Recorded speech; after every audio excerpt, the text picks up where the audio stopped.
YouTube kanalıma ve mutfağıma hoş geldiniz. Bugün pratik bir şekilde evde pudra şekerinin yapımını göreceğiz. Sizler de evde pratik bir şekilde dakikalar içinde hazırlayabilirsiniz. İpek gibi gerçekten hazır alındığından hiçbir farkı olmayan pudra şekerini ben nasıl yapmışım evde? Buyurun yapımını görelim. İstediğiniz miktarda yapabilirsiniz. Ben öncelikle 1 su bardağı toz şekeri alıyorum. Böyle bir smoothie aletim var. Onun içine bırakıyorum. Başka bir öğütücü de kullanabilirsiniz. Ama böyle dar olunca daha güzel sonuç elde edersiniz. Burada 1 yemek kaşığı nişasta var. Buğday veya mısır nişastası olur. Fark etmez. Nişasta kullanmamın nedeni, eğer hemen kullanacaksanız kurabiyede hiç mısır nişastasına gerek yok. Ama eğer saklayacaksanız mutlaka 1 yemek kaşığı mısır nişastası eklemenizi öneririm. Çünkü beklediği zaman şeker birbirine yapışır ve taşlaşma olur.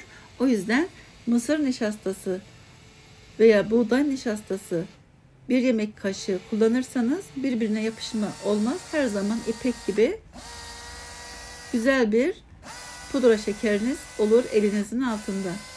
Bu şekilde bu ölçülerle fazlaca yapıp kavanoza doldurup saklayabilirsiniz.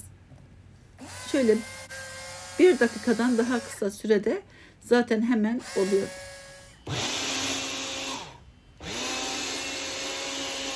Görüyorsunuz, hemen ipek gibi oldu. Çıkaralım.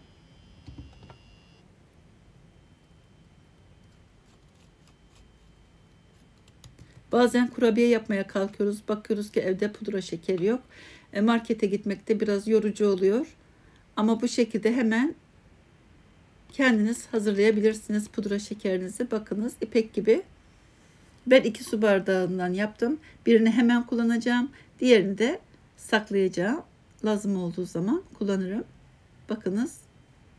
Görebiliyor musunuz bilmiyorum. İpek gibi oldu. Hiçbir pütürük yok.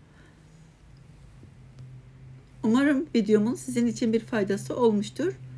Eğer bir faydası olduysa ve videomu beğendiyseniz lütfen beğen tuşuna basıp abone olmanızı çok isterim.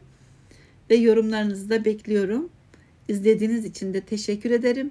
Başka tariflerde, başka videolarda görüşmek üzere. Hoşça kalın. Afiyet olsun.